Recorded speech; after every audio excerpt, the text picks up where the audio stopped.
Good morning. Today is Friday, August 13th, 2021. Welcome to Column Hinge at Alpha Omega. We're located halfway between Death Valley and Las Vegas.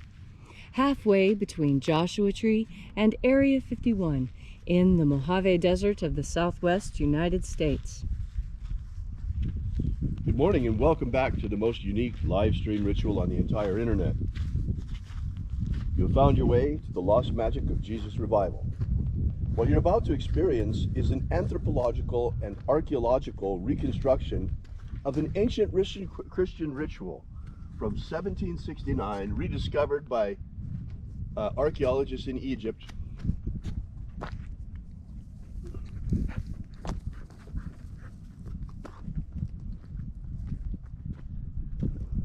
Containing two lost books of the Bible, the first and second books of Yahweh, which in turn contain what purport to be the secret teachings of Jesus to his apostles. Part of that collection is an amazing system of magic called the opening of the treasuries of light. I'm Bishop David Griffin. I'm Bishop Leslie McQuade. And this is the lost magic of Jesus Revival. The sun is the dispenser of light to the earth. May the living light of the God Force inflame our souls with abundant life. Our destiny lies amongst the stars, and to the stars humanity shall ascend.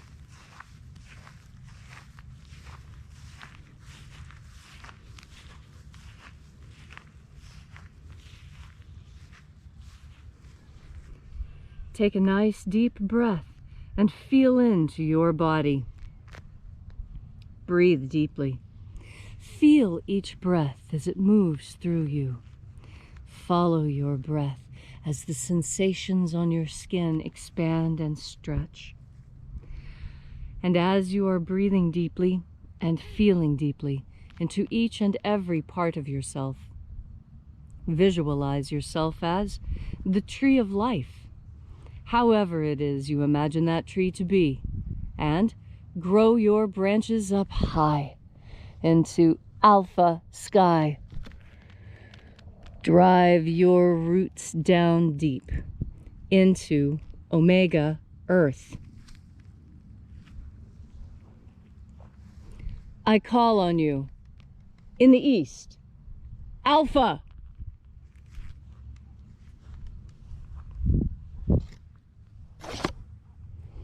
I call on you in the west, omega.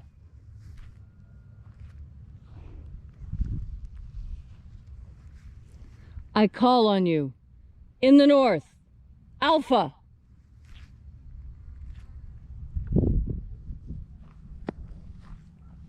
I call on you in the south, omega.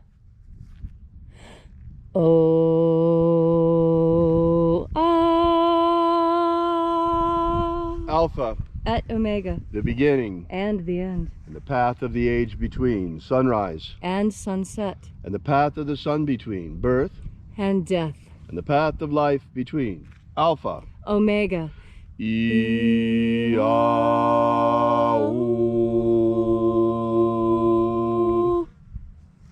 This morning we'll be invoking the 21st Treasury of Light.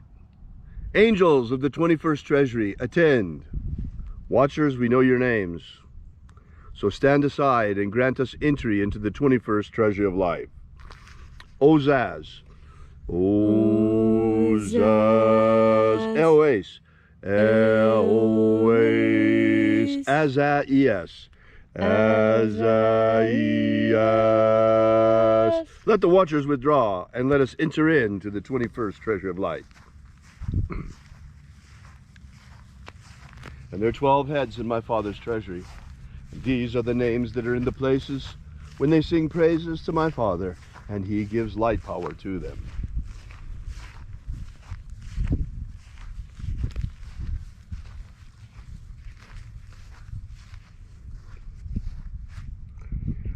Zo zo zeai.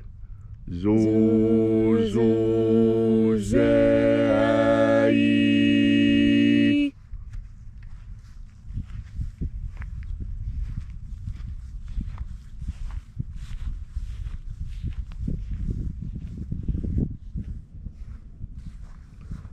Zohozai. Zohozai.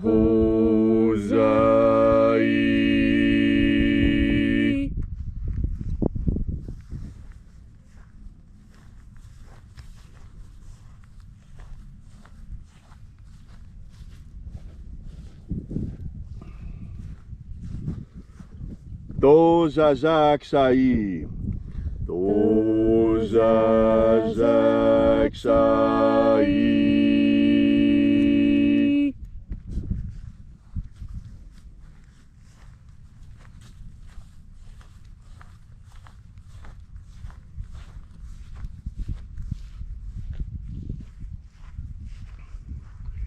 Naoza e iai.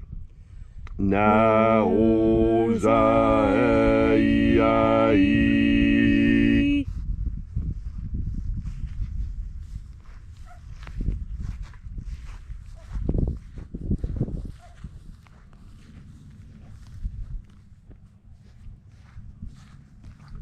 Marazaz. Marazaz.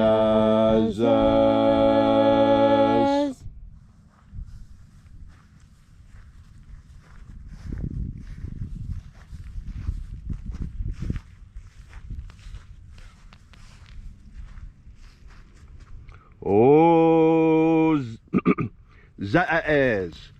Ozaz.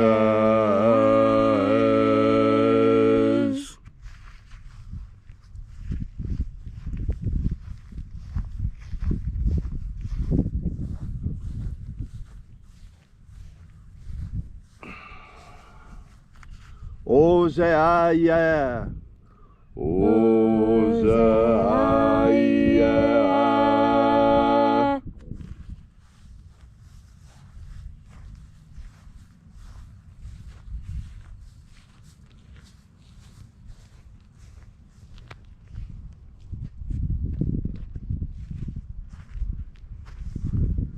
Oza, oza. Oza, oza.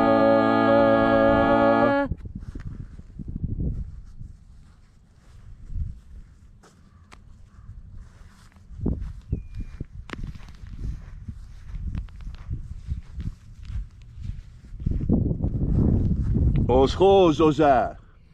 Oshoz, oza.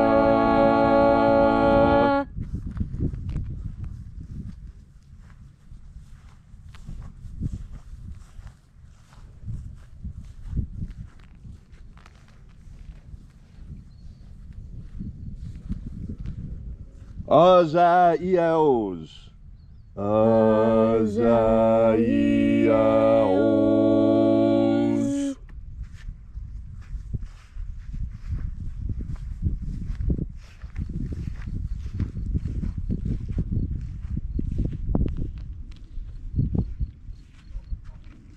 Naya ozaze. Naya ozaze.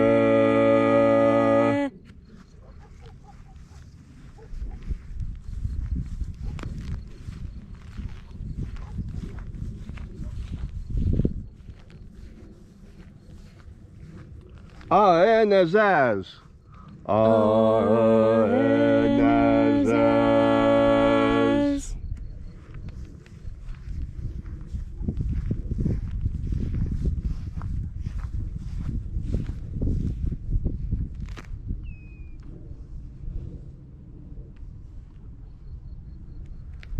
So we completed our journey through the places, invoking each of the 12 mighty angels' head in its proper place and proper rank, until at length we came into the place of the midst, the place of the middle, the place of the center, the place of the Father of the treasure of life.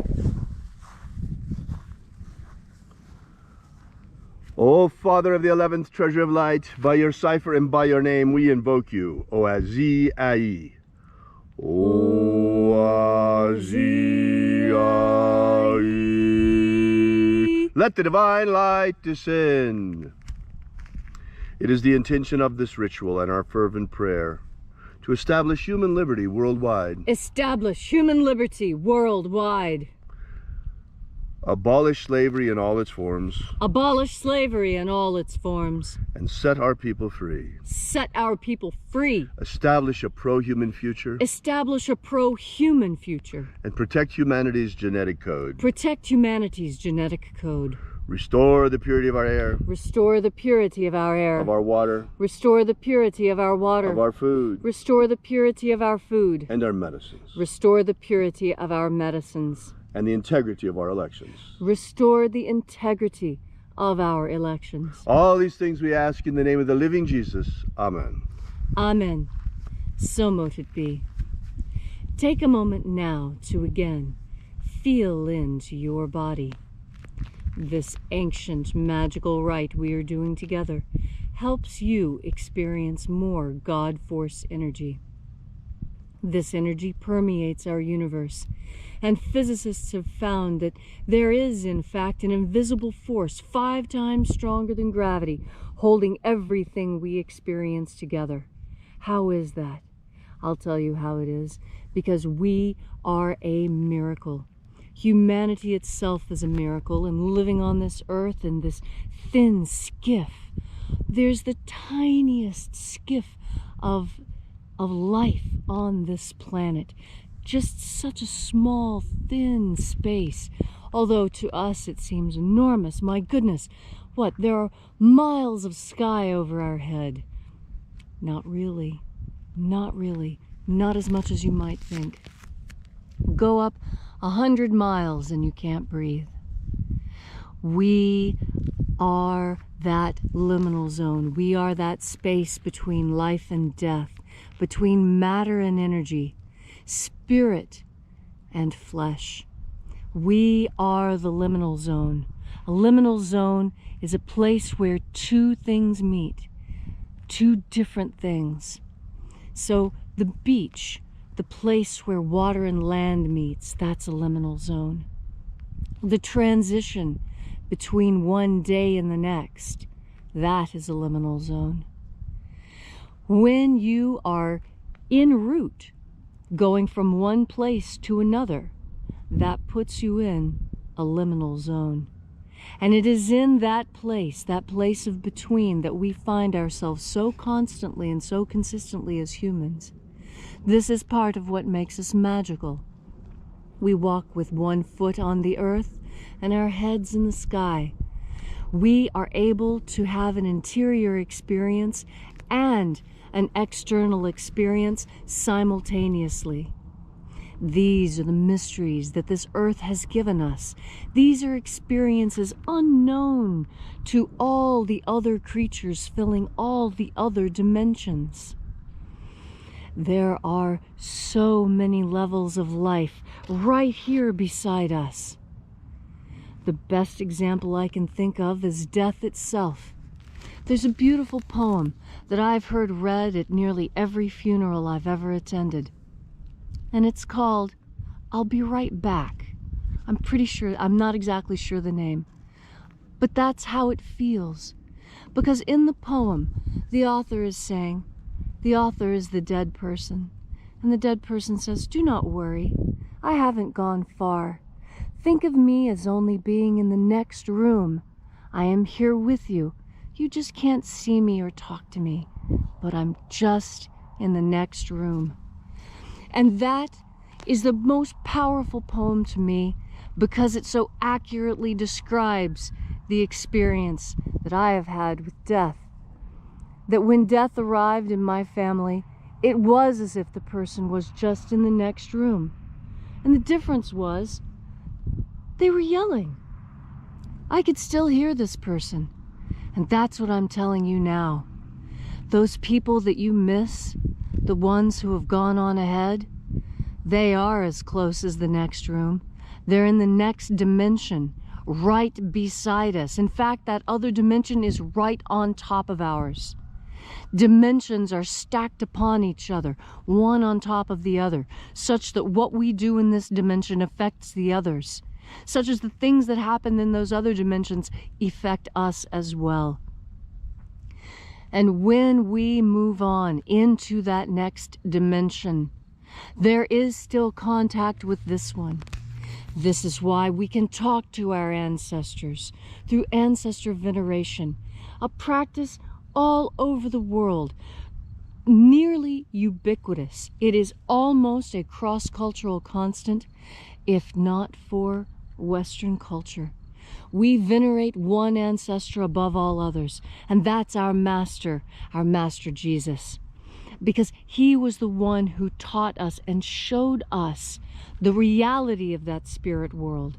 That with enough faith, with enough strength and training, you can reach out into that next dimension and pull things back into ours. That is what Jesus was doing when he brought people back to life. He reached out into that next dimension where our ancestors are and pulled them back into this one. What power! We all have this power. He told us we all have this power. And he too is as close as the very next room. We need only have faith in this idea. Our faith will move mountains. Our faith is the key. It's the connection between this world and the next and the world after that. Physicists know these dimensions are connected. This is why it is hypothesized that we are experiencing interdimensional visitations. Because our actions on this earth are having ripples throughout the rest of the dimensions, such that the inhabitants of those other dimensions seek to come into ours and change things. We cannot let this happen. We must be strong. It is our duty to protect this dimension, to protect where we live. We live here, and we will not accept anyone coming any closer to us. This is the boundary. This is the liminal zone that we protect. And as protectors of this boundary, as protectors of this dimension, we fuel ourselves with the divine. Everything I have said will become clear to you, and this great mystery will be revealed to you once you have opened your heart and taken in just one more deep breath of God force. Thank you, Leslie, for that beautiful message. If you'd like to know more, be sure to drop at our website at alphaomega.church. We'll see you again tomorrow, same time, same place, and until then, have faith and expect a miracle. And until we have the pleasure of each other's company again, may the God force run strong within you. And as always, may your magics work better than expected. And for those of you who are still here, I want to show you something special. Now, you might have noticed that I don't pull weeds around the fence line, and I'm going to show you why today. You see, these weeds are protective. These are tumbleweeds. And the tumbleweeds, well, that one's actually amaranth. These tumbleweeds, some of them have thorns, not all of them. But they're a barrier, you see. With the weeds here, you can't get that close to the fence. Now let me show you what happens when there's no weeds at the fence. You see here? See how the donkeys have come through? The wild donkeys have come through and they have trimmed off everything. See how they could reach over it? They've trimmed off everything they could reach over. And if you look down the fence line, you'll see that they've nearly torn off the fence. See? Look where they've torn off the fence trying to get down here to the sorghum. Donkeys weigh between 700 and yeah, when they're little, 700 pounds, and they get up to 1,200 pounds. They're as big as a car. So when they decide to come through your fence, there's not a lot you can do. I've got these are actually 8-foot poles driven 3 foot in the ground to help stabilize them against the donkeys. So I just thought you might like to see the latest developments, and you can also see that now's the time of year, now that we've passed Lunasa. Lunasa is the holiday when the sorghum goes into tassel. The sorghum's is going into flower now, and pretty soon these flowers will open up, be filled with pollen, and the bees will come and get them. So yeah, donkeys. You gotta love the donkeys. Well, Well, thanks so much for being here with us. Have a great day.